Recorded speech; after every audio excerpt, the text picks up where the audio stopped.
Welcome to the Deep Dive. This is where we unpack compelling ideas, turning raw information into insights you can actually use. That's the goal. And today, wow, we are jumping straight into a question that it really cuts deep, right from our source material. Are you really living, or are you just existing? Ooh, yeah, that's not messing around, is it? It hits you immediately. Exactly. It's not just, a casual question. It really forces you to stop and think. Yeah. For a second, anyway, about, well, everything. It really does. It bypasses all the small talk and sets this pensive but also kind of hopeful tone right away. It feels less like judgment and more like an invitation. Invitation, yeah. Yeah. To have that essential internal chat about purpose, about really engaging with life. Mm-hmm. And that's basically our mission for this deep dive. We want to guide you on this journey into, well, profound self-motivation, looking at practical ways you can actually transform your life. And the source we're using today, it's interesting. It explicitly says it's not about sugar-coated lies. No feel-good fluff here. Right. It's positioned more as a mirror to see the truth. Really unfiltered stuff on how not to waste this, this one precious life we get. And we know that's why you tune in, right? Mm-hmm. For that quick but deep knowledge, for those aha moments that kind of cut through all the noise out there. Yeah, information overload is real. Totally. So our goal today is to really boil down these core principles for personal transformation to help you move beyond just existing towards building a life that feels, truly worth living. Exactly. And what we're diving into, it's more than just a checklist, isn't it? It's about a fundamental shift in how you see things, how you act every day. Right. The source lays out 20 really impactful lessons. Each one is like a nugget of wisdom designed to help you build that more purposeful life. 20 lessons. Okay, so what kind of ground are we covering? Everything, pretty much. From like rethinking time itself, your most valuable asset, apparently, to tackling fear, building willpower, embracing risk, all that good stuff. It's a full framework. Think of it like that, yeah. A framework for kind of reinventing yourself. And it's delivered with this real directness, unflinching honesty, you could say. Okay, let's jump into lesson 1 then. And it's a stark one. Time is your life, don't kill it. I mean, that's... it's pretty unsettling when you think about it, isn't it? We all say killing time when we're bored. Yeah, it's a common phrase. But the source flips it. It says something much, much harsher. You're not killing time. Time is actually killing you. Wow. Okay. Yeah. So every time you're mindlessly scrolling or, hitting snooze, it argues that's not just wasting minutes. It's actively destroying irreplaceable bits of your actual life. That's intense. It reframes it completely. It's not passive, it's active destruction. Exactly. It's not just a metaphor. It's saying, look, every second gone is gone forever. Confront that. The brutal honesty there is what really jumps out. It's stark. And if you connect that to the bigger picture like the source does, procrastination isn't just a bad habit anymore. Right. It becomes like a direct assault on your future self. The source paints this really vivid picture, almost haunting, of the consequences. What does it say? Things like you're getting older, your energy is going down, your parents are getting older, your dreams are waiting, but for how long? It really puts the pressure on. Yeah, it's heavy. And then it hits you with these rhetorical questions like, what did you do yesterday, the day before, and what are you planning to do tomorrow? Still nothing. Ouch. Yeah, those aren't just questions, are they? That feels like an accusation. Like it's trying to shake you awake. Precisely. Shaking you out of that complacency. Okay, so it hits you with this harsh truth. But does it offer any way forward? Or just leave you feeling bad? No, it does. Thankfully, it offers some really clear, actionable things you can do. It says, start valuing your hours like gold. Okay, like gold. What does that look like in practice? Well, it suggests explicitly writing down your plan for the day. Okay. And then laser focus on just one thing. One single thing that will actually push your life forward. Just one thing. That sounds manageable. It does. And another practical step it suggests, cut 1 hour of social media daily. Just 1 hour. Okay. And do what with that hour? Use it deliberately. To read, to learn something new, to actively grow in some way. Right. Redirect that time. Exactly. It's all about seeing time as this thing you have to respect. If you respect it, use it intentionally, it's your friend. And if you don't? Then, the source says, it becomes your biggest enemy, just silently stealing your future away. Wow. Okay, so that's the foundation, this intense respect for time. Yeah, understanding its finite, precious nature. And that understanding, it kind of flows naturally into the next big idea, which is about taking ownership, complete ownership. Which brings us to lesson 2, I imagine. You got it. All right, moving on. Lesson 2. Stop blaming, start building. Now, this one, this really cuts deep into habits lots of us probably have. Oh, yeah, the blame game. It's easy to play. Totally. But the source is just unequivocal. It says your life is your responsibility, period. Doesn't matter about your parents, your friends, your boss, the government, whatever circumstances you think held you back. That's a tough pill to swallow for some, maybe. For sure. It basically says blaming others, dwelling on, what we didn't get is just a trap. A waste of that precious time we just talked about. Exactly. Wasting time and energy you could be using to actually create something. It just dismantles that whole victim mentality. Yeah, what's really compelling there is how it champions what psychologists might call an internal locus of control, believing you are in the driver's seat. Right. The source points out, look, people who achieve amazing things, they often started with basically nothing. Except what? Except hunger and fire. That's the source's words. That internal decision, that absolute commitment to change their circumstances no matter what. Hunger and fire. I like that. It reframes obstacles completely. They're not roadblocks. They're launching pads for creativity, for building something new. So it directly attacks all those common excuses. Oh, absolutely. It lists them out. Didn't go to a good school. Family doesn't support me. No money, no time, no talent. The source basically says these are just stories. Stories we tell ourselves to avoid the hard work. The hard work of building. Exactly. Does it give any examples? Like real people? It does. It uses Oprah Winfrey as a prime example. Oh, wow. Okay. Yeah. Born into poverty, faced horrific abuse. But look at her now. Billionaire, global influence. Her story isn't about blaming her past. No, it's about building an empire. Precisely. It's like a blueprint for that kind of radical self-reliance. It shows what's possible when you stop blaming and start building. So what's the takeaway for someone listening? How do you apply this? Well, the source says, first, accept your story, whatever it is, own it. But then, crucially, refuse to be the victim of that story. Okay, accept it. Don't be defined by it. Right. And it suggests a daily affirmation. I am responsible for my life. Saying it, feeling it. Simple but powerful. And a practical exercise, too. Write down your biggest problems. Then, for each one, write just one possible solution. And then, this is key. Take action. Any action, no matter how tiny. Just get the ball rolling. Exactly. Create momentum. It's about reminding yourself you're not weak, you're not unlucky, you just haven't maybe fully tapped into your own power yet. Right. It's there. You just need to use it. And taking that responsibility, that absolute ownership, it forces you to challenge those comfortable patterns, the ones that keep you stuck. Which seems like a perfect lead into the next section. Breaking free from limitations. Couldn't have said it better myself. Okay, so we've talked about owning our time, owning our lives. Now let's get into these invisible walls we build around ourselves. Lesson 3 hits it head on. Your comfort zone is a trap. Escape it now. Yeah, the comfort zone. Feels good, doesn't it? Oh, absolutely. The source paints this picture. It's so relatable. Wake up, check phone, eat the usual, watch some videos, scroll endlessly, maybe study a bit, sleep, repeat. Sounds familiar and easy. Easy, yeah. Relaxing even. But here's the warning, and it's brutal.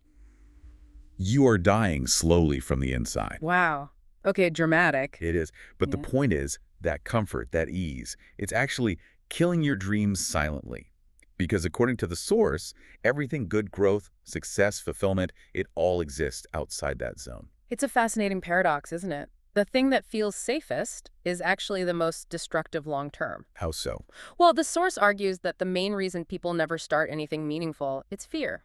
Fear of what? Fear of failure, mainly. Fear of looking stupid, fear of being embarrassed, fear of people laughing at you. Yeah, those are powerful fears. Huge. But the source reframes it. Discomfort isn't something to avoid. It's the price you pay to get anywhere worthwhile. It's the admission ticket. Price of admission. I like that. It uses the analogy of a seed. A seed has to break through the dirt, right? Face the sun, the wind, the harsh elements. Since you come a strong tree. Yeah. Exactly. And in this analogy, you, the listener, you're that seed, full of potential, but you got to break out of that comfortable shell. That makes it really concrete. So what's the practical advice then? Based on that seed idea. It becomes really direct. If you want to speak English, speak even if you make 100 mistakes. Want to start a business? Start even if you fail the first 10 times. Just do it, basically, despite the fear. Pretty much. The core actionable step is do something uncomfortable every single day. Every day? Like what? Could be anything that pushes your boundary. Speak up in that meeting. Join that class you've been eyeing. Apply for that job that feels like a stretch. Post that video you recorded ages ago. Okay. Small acts of courage. Exactly. The source says, fail proudly, fail loudly, but fail forward. Because, and this is the key takeaway, nothing great ever came from staying safe. Fail forward. And that fear, that discomfort avoidance, it links directly to procrastination, doesn't it? Oh, absolutely. They're like two sides of the same coin. Which very neatly brings us to lesson 4. All right, lesson 4. And this one pulls no punches, like you said. I'll do it later. Yeah. Is the biggest lie you're telling yourself? Yeah, this is where the source gets really blunt. Brutal honesty, you called it earlier. It says if you're constantly saying later, you're essentially lying to yourself Quietly, slowly. and permanently destroying your life. Wow. Okay. It even personifies, I'll do it later. Mm-hmm. Calls it the voice of laziness, the whisper of fear, your weaker self trying to keep you stuck. So later doesn't really mean later. Rarely, according to the source, it usually means never. Or, I don't really want to do this. It's not just pushing something back, it's self-destruction, a silent assassin of dreams. Leading to regret. Which the source calls the worst pain in this world. That feeling of what might have been. Yeah, that's a heavy thought. So if later is the lie, what's the truth? What do winners do? Winners, the source observes, act now, right now, this second, even if they aren't 100% ready, even if they're scared stiff, even if the plan isn't perfect. They act anyway. They act anyway, because they get it. Later becomes never. And this forces you to ask, what's the real cost of putting things off? What are you actually losing? Because that YouTube example, right? Yeah, the person who wanted to start a channel 2 years ago kept saying later, and now they're watching someone else live that dream while they're still on the sidelines. Ouch. That's relatable. Makes you think about all those things. Learning English, exercising, starting that side project, reading that book. All the things sitting on the later pile, yeah. So what's the antidote? How do you break that cycle? The source suggests something really immediate and simple, like surprisingly simple. Okay. Set a timer for 10 minutes. Whatever it is, the thing you're delaying. Start it now, just for 10 minutes. 10 minutes. Anyone can do 10 minutes. That's the idea. Break the inertia. Yeah. And it suggests some powerful self-talk, too. If I don't do it now, I probably never will. Blunt, but maybe necessary. It emphasizes just beginning. Forget perfection. One action now is better than 100 perfect plans for later. Action over perfection. Got it. And this whole later thing, it often comes from just thinking too much, right? Getting stuck in your head. Bingo. Which leads us perfectly into lesson 5. Okay, lesson 5. Stop thinking. Start doing. Now, I have to admit, this one hits home for me. I can get stuck in planning mode. I think a lot of us can. Our minds, they can be our best friend, right? But the source warns, often they become our worst enemy. A cage, it calls it. A cage. How so? Well, we spend forever thinking about starting the business or learning the language or hitting the gym. We make detailed plans, watch endless videos, buy all the gear. Research everything to death. Exactly. But the actual doing part, it never happens. That's overthinking, and the source says it's subtly wrecking your life. How does it wreck it? It feels productive sometimes. Because you get mentally exhausted before you even start. You imagine all the ways it could go wrong, all the potential failures. And then you're too drained or scared to actually try. Yeah, okay, I see that. The source has this great line, thinking is important, but only for a short time. After that, it becomes fear. Thinking becomes fear. It argues that overthinking basically lets you experience the failure mentally, which then paralyzes you from taking the actual risk. So you stay stuck. Which makes you wonder how much potential just sits there, trapped in our what-ifs, stuck in planning loops. Exactly. The analogy it uses is perfect. The guy wants to learn swimming, reads books, watches videos, buys the best goggles, talks to swimmers. Never jumps in the water. Right. Will he ever learn? Obvious answer, no. It perfectly illustrates that paralysis by analysis. Okay, so if overthinking is the cage, how do we unlock it? What's the solution? Again, it's super pragmatic. Think for 10 minutes, then act for the next 10 hours. 10 minutes of thinking, 10 hours of acting. That's a ratio. It's about shifting the balance dramatically towards action, building momentum, making action the default, the habit, not the exception. So just shut down the mind and move. Pretty much. Shut down your mind and let your hands move, let your legs move, let your life move. Because, as it reminds us, success doesn't come from thinking, it comes from doing. Doing. Okay, but to keep doing consistently, especially when it's hard, that takes a certain mindset, right? Maybe even a new sense of self. Absolutely. Which brings us squarely into the next section, cultivating that unstoppable mindset. And that starts with lesson 6, which is a direct challenge. Be that guy. Be that guy. Okay, what does that actually mean? Like, who is that guy? Well, the source paints a picture. It says you have a choice. You can be the lazy one, the complainer, the Twitter, or you can be that guy. And that guy is? That guy is the one who does what others won't. Wakes up early when others sleep in, studies while others party, speaks up when others are scared, believes when others doubt, and crucially, keeps going when everyone else gives up. So it's about embodying discipline and resilience. Exactly. It ties into intrinsic motivation, doing it for you, not for applause, Yeah. leading by example through actions, not just words. What about external validation? Does that guy care what people think? The source says, honestly, not everyone will get it. People might doubt you, maybe even say you've changed. Yeah, that happens when you grow. Right. And the source frames that as validation. If people say you've changed, it means you're actually evolving. The core message is internal. You support you. You believe in you.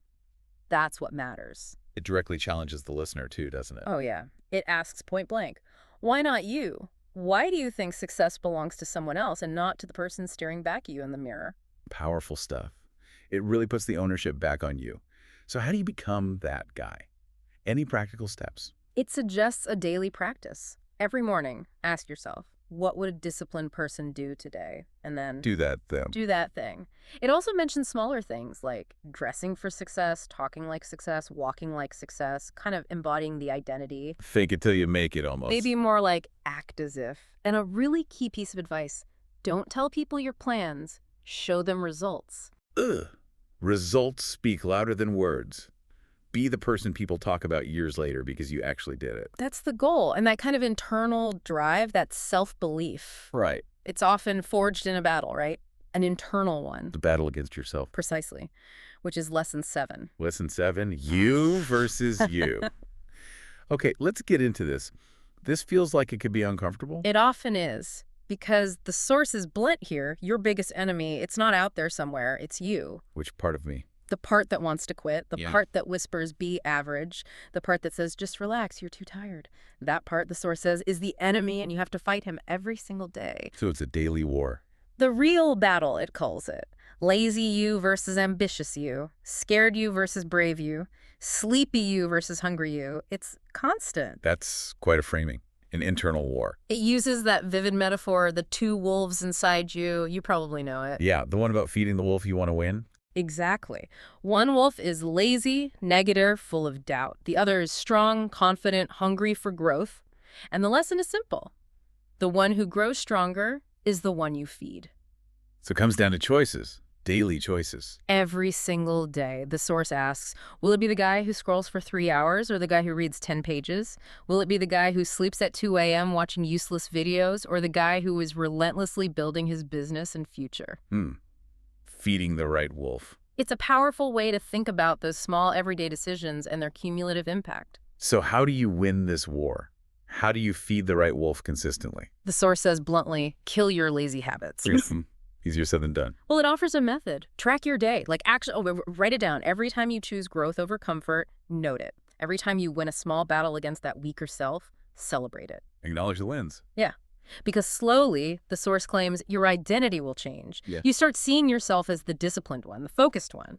It's not just the suggestion, though, is it? The source is pretty intense about this. Oh, yeah. It ends that lesson with, this is not a game, this is war, and it's you versus you.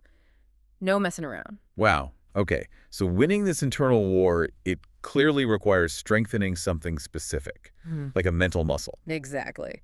Which brings us to lesson 8. Work on your willpower. Lesson 8, willpower. Okay, this feels crucial because how many times do we just not feel like doing the thing we know we should do? All the time, right? Waking up early, working out, studying. The feeling isn't always there. And the source warns, if you just follow those feelings, what happens? You've just handed your entire future to your mood. That's the quote. Powerful, isn't it? Yeah, handed your future to your mood. Ouch. It asks that question too, right? About being like a child. Yeah. Do you want to build a strong, resilient life? Or do you want to follow your immediate feelings like a little child, letting them dictate your direction? So willpower isn't about feeling like it. Not at all. The source defines willpower as doing the right thing even when you don't feel like doing it. It emphasizes that willpower is like a muscle. You have to train it, exercise it consistently. It's not just something you have or don't have. Nope. It needs work. Because feelings, the source says bluntly, are often liars. They'll tell you you're too tired, it's too hard. But willpower pushes through that. That's the idea. And it actually lines up with psychological research, too. Concepts like ego depletion show willpower is a finite resource that can be strengthened over time. It's not just a metaphor. So successful people aren't always motivated. Exactly. They're disciplined. That's the key difference the source highlights. They show up. Even when they're tired, broke, heartbroken, scared, defeated, they just show up. That raises the question for us then. Are we building that disciplined life or just letting our feelings run the show? Mm-hmm. It uses the example of trying to stop using your phone after 10 p.m. Yeah. How does that work? You'll probably fail at first, many times. But if you keep trying, keep exerting that control, eventually you build the strength. Soon you'll become the guy who controls his habits, not the guy controlled by them. Okay, so how do you train this muscle? What's the workout plan? Start small. That's the advice. Choose just one thing you genuinely don't want to do and do it anyway. Just one thing daily. Build the habit of doing the hard thing. Right. And reward yourself for completing it. Not for avoiding the discomfort, but for doing it. Create that positive feedback loop. And talk to yourself differently. Yeah, like a leader. I don't break promises to myself. That kind of internal commitment. The source concludes, mastering willpower. That's when you really take control of your life. Okay, so building yourself up internally. But what about the outside world? The things that can trip you up? Good question. That's exactly where the next section takes us, navigating those external influences and pitfalls, which starts with Lesson 9, something incredibly relevant today. Comparison is killing you. Oh boy. Yeah. Comparison, especially online. So what's the source's take? How is it killing us? It's unequivocal. If you keep comparing yourself to others, you will never be happy. Never. Full stop. Never.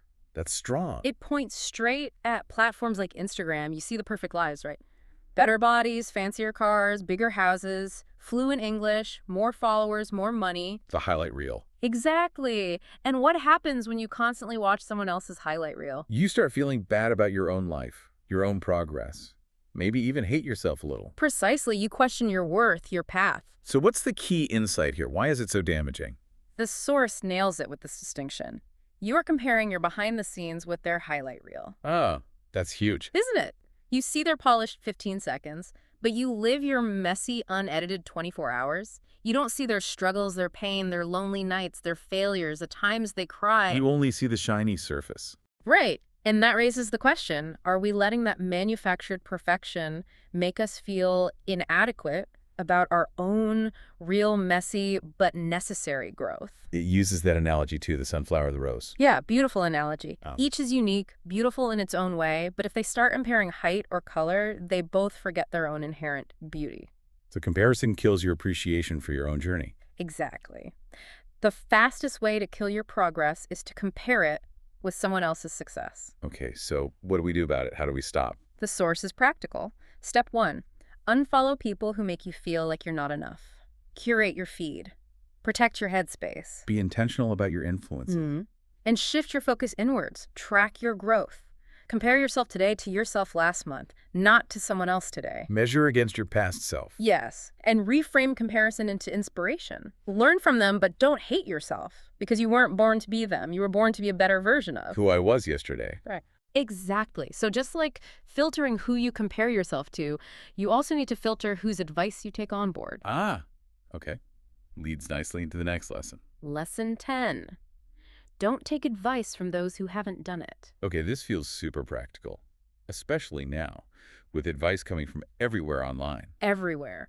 And the source calls a lot of it just noise, words without real experience behind them, opinions without the weight of having actually gone through it. So we need to be selective. Very selective. Extremely. It uses those simple, powerful tests. You wouldn't ask the guy living under a leaky roof how to build a solid house from. Nope. Makes sense. And you wouldn't ask your perpetually broke friend for financial advice on how to get rich. Right. Seems obvious when you put it like that. But we often do it in subtle ways, don't we? We listen to people who haven't achieved what we want to achieve. So the core idea is about protecting your vision. From people who mean well, maybe, but just don't know. Exactly. Protecting it from unqualified interference. The source emphasizes the massive difference between theory and practice. You want advice from someone who has lived it, failed, and then won, not just someone who read about it. Lived it, failed, won. That's the criteria. That's the gold standard, because think about it. How many dreams get stalled or even completely derailed by one piece of bad advice from the wrong person? Yeah, that's a scary thought. It gives that example of the uncle, right? Yeah, the well-meaning uncle who's only ever worked a 9 to 5 telling you not to start a business because it's too risky. His advice comes from his experience, but it's not relevant to your goal. Precisely. It might be well-intentioned, but it lacks the necessary context and experience to be truly valuable for you. So how do you filter the advice? What's the practical takeaway? It's a simple question you ask yourself. Has this person achieved what I want to achieve? Okay. If yes. Listen carefully. Take notes. Absorb everything. If no. Thank them politely for their input, and then move on. Don't let their limitations become yours. Protect your vision. Because one wrong comment could cost you years. Exactly. One wrong piece of advice can delay your dream by 10 years. That's the warning. So taking the right advice, or maybe even choosing not to take advice sometimes, Yeah. it leads to self-reliance, doesn't it? It forces you to trust yourself more. Which is the perfect setup for Lesson 11. Lesson 11, pick yourself. Okay, I like the sound of this. Empowering. It really is. The source paints this picture. The world isn't really waiting to discover you. It's not going to roll out the red carpet. Ouch. Reality check. Yeah. It says the world won't clap for you until it's too late, won't believe in you until you've already made it, won't support you when you need them the most. Just waiting for that external validation. It's pointless. Pretty much. So what's the solution? Pick yourself. Pick yourself. Stop waiting. Stop waiting for permission, for someone to say you're good enough, for the right phone call, the lucky break, the perfect partner to cheer you on. None of that. Don't wait to be chosen. Choose yourself. Exactly. You're not here to be picked. You're here to create, to lead, to win. That's the mindset. It really emphasizes internal agency, doesn't it? Taking control. Massively. Think about the most successful people. Did they wait around hoping someone would notice them, or did they just start? They proved themselves. Right. And that raises the question, how much amazing potential just withers away because people are waiting for an invitation that simply never comes? That's a sobering thought. It uses J.K. Rowling as an example, right? Rejected how many times? 12 times. Before Harry Potter got picked up, 12 rejections. The source asks, what if she waited for someone else to believe in her? We wouldn't have Harry Potter. The world would be different. Exactly. The world eventually notices someone who believes in themselves so damn hard that their belief becomes undeniable. Their momentum pulls others in. So how do you pick yourself? What does that look like day to day? It means write your own name on the opportunity. Don't wait for someone else to give it to you. Take initiative. Yeah. Start the YouTube channel. Write the book. Launch the podcast. Apply for the job even if you don't tick every single box. Act like you belong there. And use that affirmation. I don't need anyone to pick me. I pick myself every single day. I pick myself. Okay. Yeah. And picking yourself often means stepping out, taking chances, right? Yeah. Venturing into the unknown. Absolutely. It requires embracing challenge and action, which is exactly what our next section is all about, starting with Lesson 12. No risk, no story. Okay, no risk, no story. This connects back to escaping the comfort zone, doesn't it? Directly. The source is really clear. You don't get greatness without risk. Simple as that. So playing it safe. Playing it safe leads to a life that's, well, safe, but also quiet, predictable, maybe even empty. No great life story was ever written from the sidelines, from the comfort zone. You need conflict, challenges, risks. Exactly. Think about anyone you admire, any champion, any billionaire, any true inspiration. Did they get there by avoiding risk? No way. They risked everything sometimes. Right. Money, time, comfort, safety, peace of mind, maybe even relationships. They put something on the line. Because without risk, the source says there's no adventure, no fire, no real growth, and ultimately, no story worth telling. Makes you think about the end of your life, doesn't it? What memories do you want? Safe choices or the things you dared to do? It raises that exact question. Will you remember the times you played it safe, or the times you jumped, the times you built something, the times you dared? It gives that English-speaking example again, fearing laughter, so you never speak. And years later, you're filled with regret. Because what if? What if that one moment of courage, that one risk of looking silly, could have unlocked years of reward, years of connection, opportunity? Yeah. The potential upside often outweighs the potential downside, but fear blinds us. Often, yeah. So the solution offered is immediate. Take one risk today. Just one. What kind of risk? Doesn't have to be huge. Calculated courage, remember. Talk to that person. Apply for that thing. Post your work. Start building. Send the message. Just one thing that feels a little scary. And ask those two questions. Yes. First, what's the worst that could happen? Really think about it. Often it's not that bad. But then the crucial follow-up. What if it actually works? A focus on the potential positive outcome. Exactly. The goal is to be the one who dared, who jumped, the one with the scars, not the one with regrets. Well, with this story. Right. And that urgency, the need to take risks now, it's driven home by the next lesson about time running out. Lesson 13. The clock is ticking, and it doesn't care if you're not ready. Okay, this sounds like another dose of harsh reality. It is necessary, though. The source is painfully clear here. Time isn't waiting for you, period. It doesn't care if you're tired, confused, scared. Nope. The clock isn't slowing down for any of that. Life keeps moving relentlessly forward, and every second that passes, it's gone. Forever. Irretrievable. And you don't realize how much time you've lost Until one day, maybe 10 years from now, you wake up. And you're filled with regret, tears, questions, thinking about all the dreams you let slip away because you weren't ready. That's a terrifying image. Future regret as a motivator. It's powerful, isn't it? The source dismisses all the usual excuses, too young, too old, too busy. It says the clock doesn't care about any of that. Its indifference is the wake-up call. So the question becomes, are you going to just watch life happen, watch others win? Or are you going to step up and create your own life? Right now. That's the emphasis. Now. Because the biggest fear shouldn't be failure. It should be regret. That lingering pain like a sharp knife in your chest, as the source puts it, that's far scarier than trying and failing. So stop acting like you have forever. Because you don't. None of us do. That's the blunt truth. So what's the call to action here? Just panic? No, not panic. Action. The message is clear. Your time is now. How now? Stand up, look in the mirror, and make the declaration. No more time wasting. I'm going to become the person I was born to be. That's a powerful moment of decision. And that urgency, it's amplified when you realize you're kind of on your own in this journey, right? In many ways, yes. Which leads directly to the next, perhaps surprising, lesson. Okay, lesson 14. Nobody cares. And that's your greatest power. Whoa. That sounds harsh. Nobody cares. It hits hard, doesn't it? But the source insists we need to hear this. Nobody cares about your problems. Nobody's coming to salve you. Nobody feels your pain the way you do. Is that really true? Nobody cares at all. Well, it's an exaggeration perhaps, but the core point is about expectations. People are wrapped up in their own lives, their own struggles. They might offer sympathy, a quick listen. But then they move on, back to their own stuff. Exactly. They're not going to swoop in and fix your life for you. It's a blunt assessment, yeah. Okay, so that sounds depressing. How is that possibly my greatest power? Ah, that's the twist. The source argues this very indifference is incredibly liberating. Liberating? How? Because if nobody really cares that much about your stumbles, your failures, then you're free. Free to do what? Free to fail, free to try again, free to look stupid sometimes, free to fall down and get back up. You don't need anyone's permission or approval because guess what? They're not paying that close attention anyway. Huh. Okay. I see the freedom in that. It removes the pressure of external judgment. Exactly. It encourages radical self-reliance, resilience.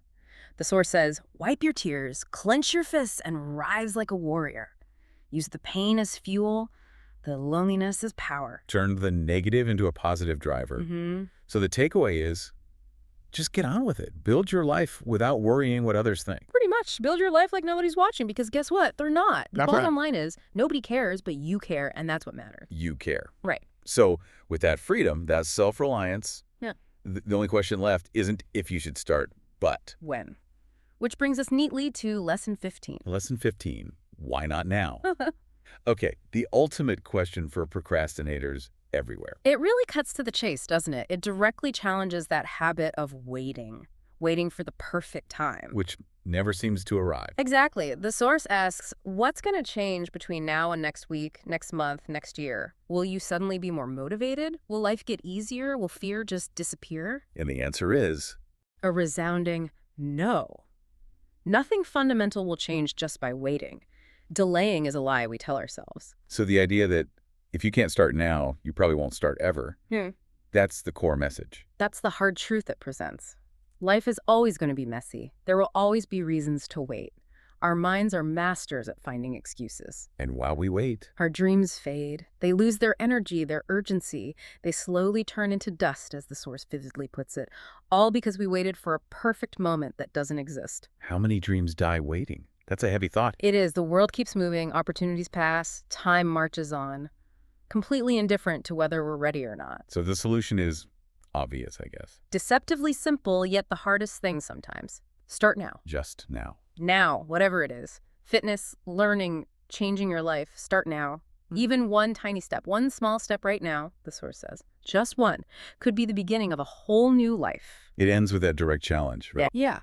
Why not now? Give me one solid reason, and you won't find any.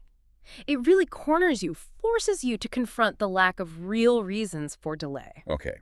So starting now, Mhm. that's the first step towards really changing things, towards maybe even creating a whole new life. Precisely. Which leads us into the next phase, actually redefining your life's blueprint. Kicking off with lesson 16, if you don't like your life, create a new version. Create a new version. Okay, that sounds Yeah. big and incredibly empowering. It is. It starts with that brutal honesty again, asking you, do you wake up excited with fire, or are you just dragging yourself through the motions? Hating the routine, the job, the habits, but doing nothing different. Exactly. And repeating the same actions, expecting different results. The source calls that insanity. So it's challenging that passive acceptance of a life you don't actually like. Completely. It's about radical personal agency. It says something really freeing. You are not a tree. Not a tree. You're not stuck in one place. You can move. You can evolve. You can rebuild. You're the creator, the artist. Life is your canvas. So if the current painting, your current life, feels off, Yeah. fake, Unfulfilling? then the source gives you permission. Yeah. Burn it to the ground and start again. Metaphorically, of course. Right. It's about having the courage to make drastic changes if necessary. And it raises that crucial question. Why settle? Why live a fake version of life when you have the power right now to design your own authentic reality? You don't need to hit rock bottom to decide to change. You can just decide right now. Just decide. So how do you create this new version? What does that involve? It can be anything. Change your hair, change your habits, change your friends, change your environment, change the way you think. Stop copying others and start building your version. Make it powerful, beautiful, unforgettable, your own creation. That's the essence of it. And this power to create your own life, it also means breaking free from external molds, right? Yeah. From what others expect of you. Absolutely. Which brings us right to lesson 17. Lesson 17, expectations. The prison of dreams. Okay, the prison of dreams. That sounds ominous. It highlights how powerful those invisible constraints can be. Expectations, especially from family or society. How are they a prison? The source uses the story of Nick. Smart guy, big dreams, but he's stuck. Stuck in a 9-to-5 he hates, wakes up tired, goes to bed frustrated. Day after day, the same grind. Why doesn't he leave? Because, he says, is what my family expects, what society expects. He's worried people will laugh if he quits and tries something else. So he's living for their approval, not his own dream. Exactly. He's trapped. That's the prison. External expectations boxing him in, making him smile in public but cry in private, metaphorically speaking. That's a painful image.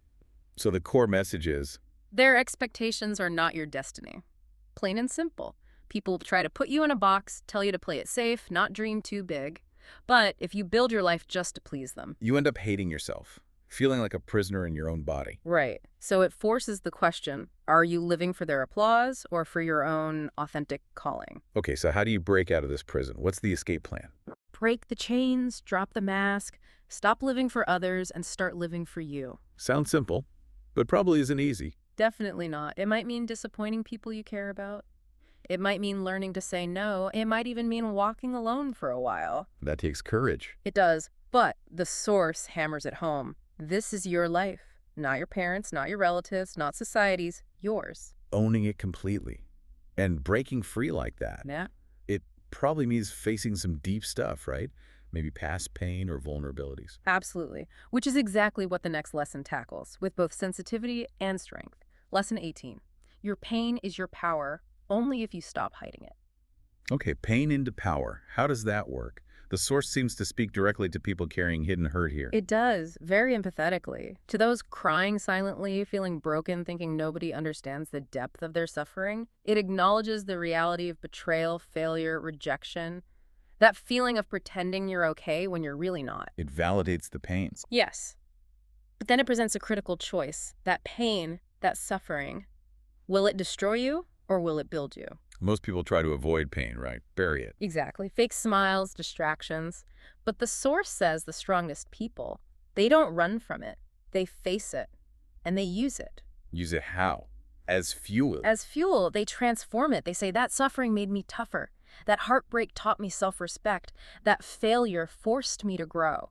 So it's about reframing the past, finding the lesson, the strength in the struggle. Precisely. It asks, how can you take those hurts and transmute them into future strength, into wisdom, into unshakable self-respect? How can you rise from those ashes? He uses that phrase, you're not broken, you're just being rebuilt. Into something powerful, yeah. And the darkest nights produce the brightest stars. Powerful imagery. So the advice isn't to ignore the pain, but to integrate it. Be proud of surviving it. Exactly. Don't be ashamed of your pain. Be proud of it. You survived. You're still breathing. That means you're stronger than whatever tried to break you. And then turn it into something constructive. Yeah, turn your pain into art, into discipline, into motivation. Turn it into that fierce inner voice that says, I will never let anyone make me feel like I'm nothing ever again. Let it sharpen you, not silence you. That's the core message. And harnessing that power, channeling that intensity, it requires focus, doesn't it? Ruthless focus, by cutting out the noise. Which sounds like a perfect transition to our final section on execution. Starting with lesson 19, another great metaphor. Starve your distractions, feed your focus. Starve distractions, feed focus, like the two wolves again. Very similar concept, yeah. Applied to our attention in this incredibly noisy world, the source explains every hour you spend scrolling, gossiping, overthinking uselessly, binge-watching without purpose, you're feeding the distraction wolf in your mind. And the more you feed it, the weaker your dreams get. Your brain gets lazy. Your motivation fades. You start believing the lies like, I'll do it tomorrow, or it's too late. Distraction wins. So there's a direct link between distraction and dream decay.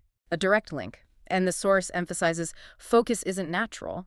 Not in this environment. It has to be trained like a muscle. The more you use it, the stronger it gets. Which makes you ask, how much am I betraying my future self for the easy dopamine hit of distraction right now? Exactly. It puts it mathematically almost. If you give your full focus for just 1 year, 365 days of pure effort, your life will look nothing like it does today. 1 year energies can change everything. That's the claim. Not magic, that's mathematics, that's discipline, that's real. It highlights the power of sustained, concentrated effort. Okay, so how do we do it? How do we starve the distractions and feed the focus? It's a two-part strategy. First, actively starve the distractions. Wow. Turn the phone off. Put it in another room. Cut toxic people out. Say no to pointless invitations. Set firm boundaries. Be ruthless about protecting your attention. Guard your focus like a warrior. Exactly. And second, actively feed your focus. With what? With activities that move you forward. Read.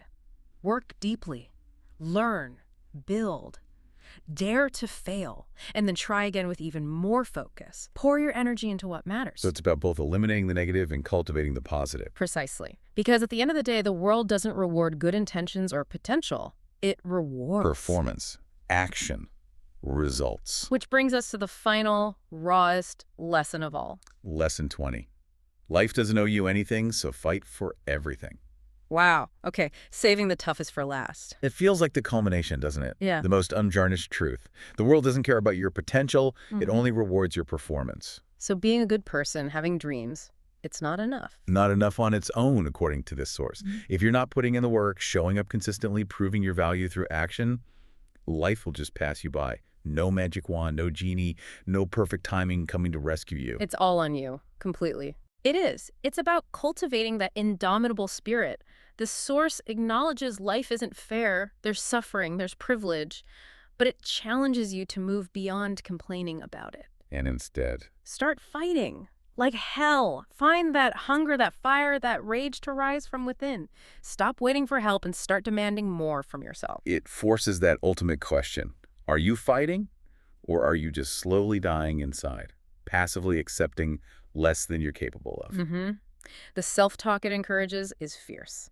I don't care how hard it gets, I will make it happen. And that mindset, life doesn't owe me a damn thing, but I will still take everything I deserve. Yeah. It's about earning it. Earning the crown, as the source puts it, through blood, sweat, and obsession, not entitlement. So the final answer to how did you do it isn't about luck or ease. No, Yeah. it's I stopped expecting life to be easy and I started demanding more for myself. Demanding more from yourself. Okay, so the practical application is wake up with that fight every day. Every single day. Work harder, suffer more, show up earlier, keep going when everyone quits. That relentless drive. And that fighting spirit, it has to be fueled by something deeper, right? Some kind of hope or conviction. Absolutely. Which leads us perfectly into the final message from the source. The message of hope. Okay, so after all that tough love, all that brutal honesty, Yeah. the source shifts gears a bit here at the end. It does, beautifully, actually. It pivots to empathy, to hope. It speaks directly to you, the listener, especially if you're struggling right now. Acknowledging the hardship. Yeah. It says maybe it's not just one thing. Maybe everything feels heavy. Money, mind, health, relationships. Maybe you feel like you're just trying to survive, feeling like a failure inside. It sees that hidden pain, the silent struggle. It does. And then it offers this profound reassurance. Everything will be okay. But not just empty words, right? Not fake positivity. No, not at all. It clarifies this isn't fake hope. It comes from someone who's walked through fire and seen countless others rise from their own ashes. It's a belief grounded in observed resilience. A belief in our capacity to overcome. Exactly. Reinforcing that truth.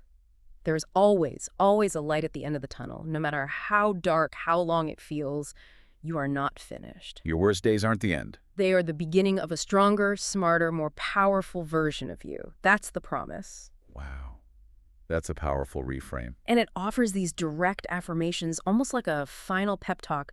You think you're weak. You're not. You think you're behind. You're just warming up. You think it's too late. It's not. And that line, you think nobody believes in you? I believe in you. So powerful. It tries to rebuild your self-image, ending with, you are not just a human being. You are a storm waiting to rise. A storm waiting to rise. Love that. So what's the final call to action based on this hope? It's clear. If you don't have a dream, find one. Then protect it, chase it, build it with everything you have. Be obsessed. Obsessed with knowledge, with discipline, with your mission. Don't waste energy on what's wrong with the world. Focus on what's right inside you. And the ultimate takeaway, the big reveal. It's simply this. You have no idea what you're capable of. Your future, your greatness, your dream. It's all waiting. And it's time to go get it. #tag how to outro. Wow. What a deep dive that was. From valuing time like gold to fighting for everything. Quite a journey through those 20 lessons. It really covered the spectrum, didn't it? From foundational mindset shifts to strategic action. Yeah, and the core message running through it all, that sense of self-responsibility, courage, relentless action. It's intense, but also incredibly empowering, I think. Definitely. It leaves you feeling like, okay, the power really is in my hands. No more excuses. And the source leaves us with that final, really vivid image, doesn't it? That ultimate comeback story. Oh, yeah. The one where the world finally sees you rise up, watches in shock, and asks, where did this person come from? And your answer. I came from the fire. I came from pain. I came from rock bottom, and I made it. Chills. That's the narrative you get to write for yourself using these lessons. That's the potential story, yeah. Authored by you. So as you're sitting there listening, thinking about everything we've covered, all the challenges, all the potential, maybe the final question to leave you with is this. What will your comeback story sound like when the world finally stops and really listens? What story will you have earned the right to tell? Because the time isn't tomorrow. The source is clear on that. The final words are that call to immediate action. Right.